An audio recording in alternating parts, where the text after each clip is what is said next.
Fala galera, beleza? Sejam bem-vindos a mais um vídeo. No vídeo de hoje a gente vai dar uma olhada no relatório do GGRC.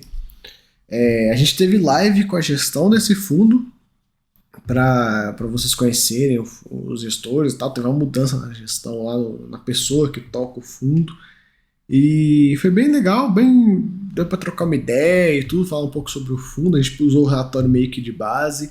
E agora eu vou fazer o vídeo do relatório, né, com a minha visão e tudo, como eu sempre faço aí no mês a mês. Vamos falar um pouco do GRC e de como é que o fundo, que direção que o fundo está indo aí, pelo que a gente consegue ver.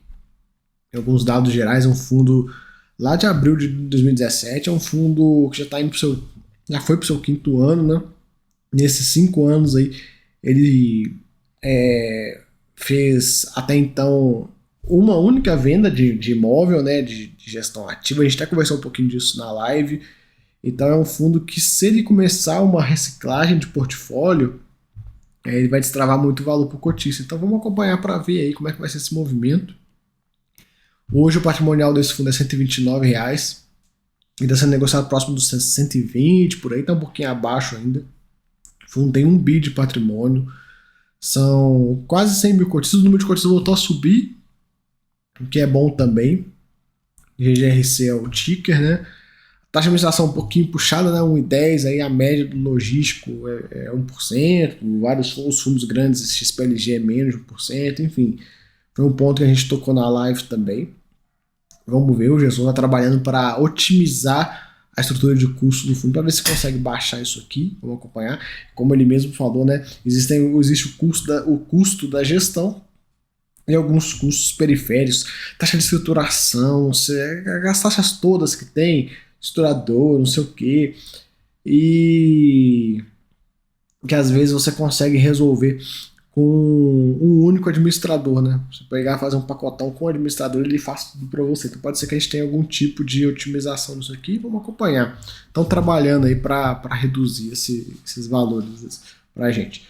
O último dividendo foi 90 centavinhos, prazo médio dos contratos 6 anos e meio, e área locável de 400, praticamente 400 mil metros quadrados, que dá aí meio HGLG, basicamente. Ele comenta, vai fazendo um comentário sobre a distribuição do yield e tudo, do fundo. Esse fundo que ficou um tempinho lá, R$100, R$104, dando mole. Quem aproveitou para pegar já está aí com um ganho de capital bem interessante no bolso e recebendo um yield também bem interessante, né? Ele comenta sobre a alta dos fundos de tijolo, a gente já está ciente disso. Ele comenta da venda dos 3 ativos que eles fizeram. Eu fiz vídeo aqui no canal já falando sobre isso, a gente vai conversar disso já. Comenta também do reajuste dos contratos do ativo de Santa Cruz, né? Que é bom, liquidez e tudo mais. Cara, falar sobre o desinvestimento. Eles venderam 3 ativos aí: Nicei, Compobras e Hering. E por que ele vendeu? O grande ponto, né? O que motivou a venda foi justamente o pagamento da terceira parcela do imóvel das lojas americanas, né? E o que acontece? Esse fundo ele comprou um imóvel das americanas, do HGLG, aquele galpão Berlândia do HGLG, e comprou parcelado. E aí, conforme as parcelas foram acontecendo, o fundo tem que honrar com essas parcelas. Ele pagou a primeira, foi pagar a segunda. Que aconteceu? Não tinha caixa. O que ele fez? Fez uma operação de securitização, uma taxa muito ruim, que foi aquela coisa, a primeira vez que eu vi uma securitização que destruiu o valor, né? Enfim, era a opção que o fundo tinha. Para pagar a terceira, para ele não fazer outra securitização e cair no mesmo problema, ele partiu para a venda de ativos. Quem lembra dos vídeos passados, né, eles tinham colocado para a gente algumas opções, que seria outra securitização, que não ia ser interessante, venda de ativos ou emissão. A primeira e a terceira opção não são interessantes, a melhor era a venda de ativos. Ele fez a venda. E aí a gente vê aqui que vendeu esses 3 ativos, sendo que, se eu não me engano, foi o Nicei que eles venderam só 20% do ativo, não foi tudo. Então foi 2 ativos, nem 2 ativos e meio que ele vendeu a pagar essa parcela. Galera, o fundo não tinha opção. Eu sei que muitos de vocês vão estar pensando, putz, mas vai concentrar mais em um inquilino e tal, que coisa, né? Putz, não devia ter feito isso e tal, mas, cara, era a opção. Ou ele fazia isso, ou ele ia partir para uma securitização, que ia ser legal, uma emissão abaixo do VP, que certamente ia culminar até numa troca de gestão, acredito eu. Os cotistas hoje estão um pouco mais calmos desse fundo. Tem até um grupo no Telegram com os cotistas desse fundo, mas acho que uma emissão abaixo do VP iria atenar a galera para uma raiva um pouco maior. Enfim, foram as opções que ele teve. Então, para mim, foi bem interessante. E, junto com a grana dessa venda, ele ainda vai fazer uma amortização antecipada na operação do CRI que ele fez, então diminui a alavancagem, melhora o resultado financeiro e, no final ainda de tudo, ainda distribui um lucrinho para os cotistas. Esse fundo que, como eu falei, são 5 anos que os imóveis estão aí, tem muita grana acruada, digamos assim, nos imóveis. Muita inflação nesse período. Então o fundo começar a fazer vendas, ele vai começar a destravar valores bem interessantes. No caso, essa venda destravou R$1,96 por cota, a gente conversou disso já. É bem interessante. Eles ficaram com esses ativos durante 5 anos e teve esse retorno aí bem legal. Como é que esse lucro vai ser distribuído? No segundo semestre agora, vai ser um valor de 61 centavinhos por cota e dá mais ou menos 10 centavos por mês. Lembrando que a gente já bem provável que a partir do próximo mês a gente já tenha aí uma elevação do patamar de distribuição desse fundo. Lembrando que já passaram os 2 meses do semestre, tem 4 meses para distribuir 61 centavos, vai dar aí mais ou menos uns 15 centavinhos por mês, né? Coloquei 10 centavos contando o semestre inteiro. Então vamos acompanhar. Quem sabe aí a próxima distribuição desse fundo já vai vir uma distribuição acima de R$1. Vamos torcer. Lá no primeiro semestre de 23 vai ter 63 centavos por cota, mais ou menos 12 centavinhos. E lá no segundo semestre de 23, mais 10 centavinhos por cota. Ele coloca, caso seja superado as condições precedentes, a primeira parcela deverá ser paga no dia 20. Estou gravando esse vídeo no dia 19, então no dia seguinte, bem provável que no dia que vocês estão assistindo esse vídeo, já deve ter saído algum fato relevante comunicando isso, ou não, né? Ou não sai o fato relevante, fica no próximo relatório. Mas de todo jeito, deve vir aí essa primeira parcela e o efeito na distribuição de outubro. Então vamos acompanhar. Vamos acompanhar isso aí. Isso pode dar um incremento legal na distribuição desse fundo, fazendo com que até a cota respire um pouco mais. Quem sabe ele consegue passar o VP. Passando o VP ele consegue fazer emissões. Fazendo emissões ele consegue resolver o problema da loja americana, passar a régua nesse problema, liquida o CRI, nem amortizar, liquidar o CRI de vez. E às vezes também comprar um outro imóvel e tal, enfim. Pode ser que esse fundo fique com um cenário bem interessante aí nos próximos meses, né? Vamos acompanhar. Galera, só uma correçãozinha.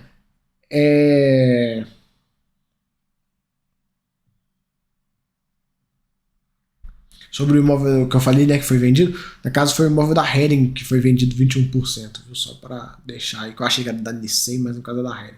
Covolan, vamos falar de Covolan. Covolan, galera, até o momento que a gente tinha feito a live e o momento que saiu esse relatório, não tinha nada oficial da recuperação judicial. Agora já estão. O Covolan anunciou a recuperação judicial. E a gente conversou na live também alguns pontos de um cenário teórico, até porque no momento da live não tinha nenhuma comunicação oficial para o fundo e tudo, então não tinha como. Por mais que existiam rumores no mercado e tal, galera, a gente quando a gestão de um fundo vem fazer uma live e tal, ela não pode usar de rumores de fundos e tal, rumores do mercado, né? Ela tem que tratar de informações factuais, até porque questões que a CVM e tudo, imaginar, a Covolan pode pedir recuperação judicial.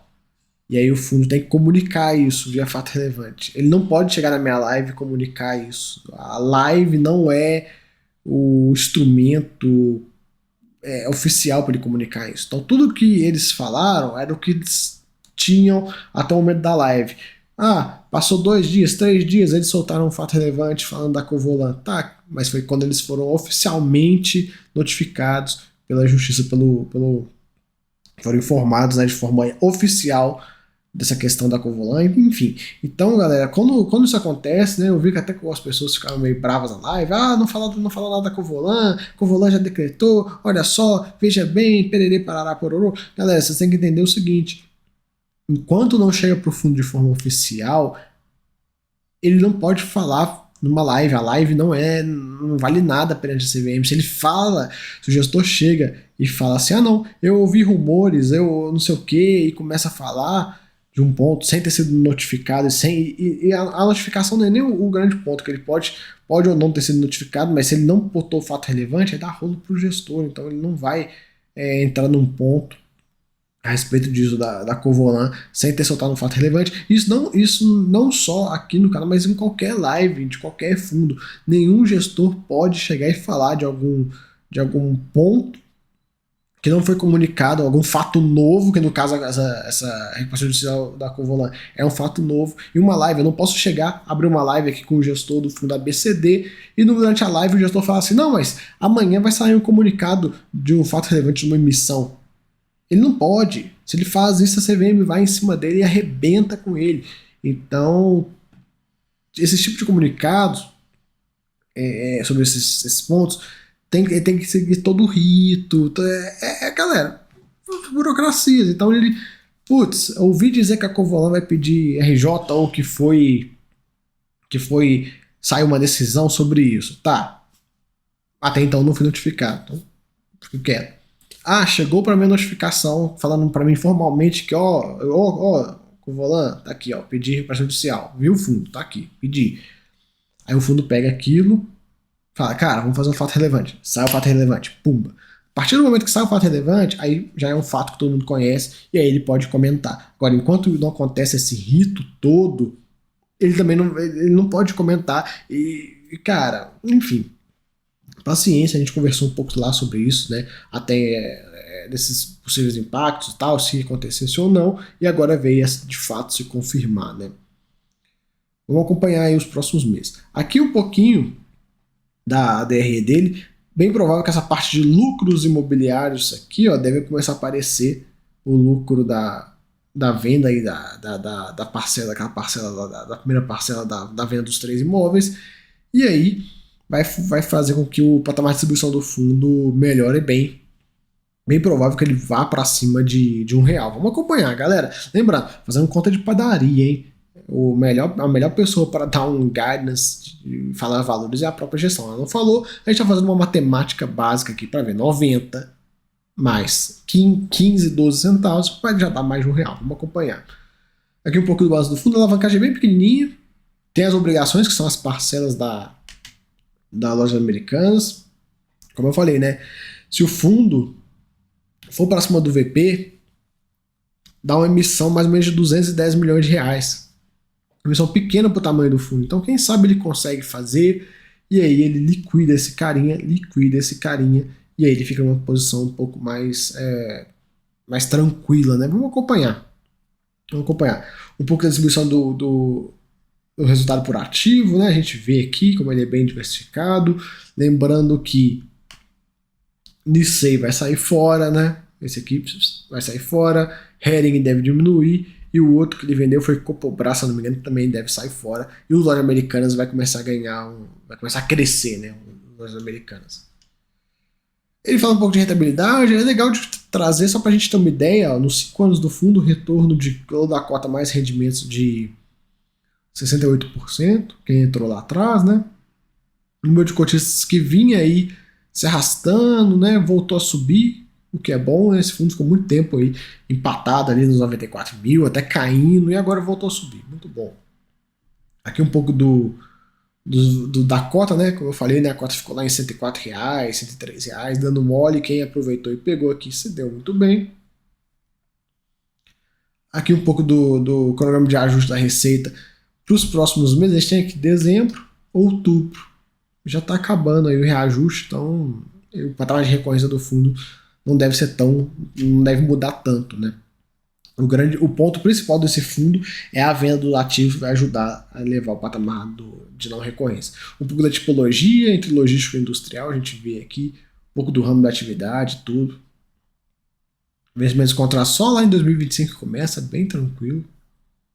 E aqui os próprios imóveis em si, né? Como eles estão aí no fundo, os galpões logísticos e os imóveis industriais. Lembrando, galera, que imóvel industrial é diferente de imóvel logístico. Para fazer uma mudança de um logístico para o industrial não é tão simples assim. Depende muito de como o imóvel foi desenhado, foi construído. Vai precisar, em alguns casos, né? Vai precisar de fazer obra e tal, mas enfim, a gente vai acompanhando. Galera, é isso aí que tem para falar do GGRC, vamos acompanhar. Vamos ver, hein, se quem sabe na próxima distribuição a gente já vai ter uma surpresa positiva com o aumento da renda por conta do lucro. A gente tem que ir observando e aguardando para ver aí se amanhã, no caso, amanhã para mim, para você que está assistindo, já deve ter acontecido. E provável que deve ter um vídeo, alguma coisa no canal falando sobre o assunto. Mas vamos acompanhar. Provável que teremos um aumento da distribuição desse fundo, o que vai fazer muito bem aí pro cotista, beleza? Fica aí o vídeo. Até a próxima. Fui!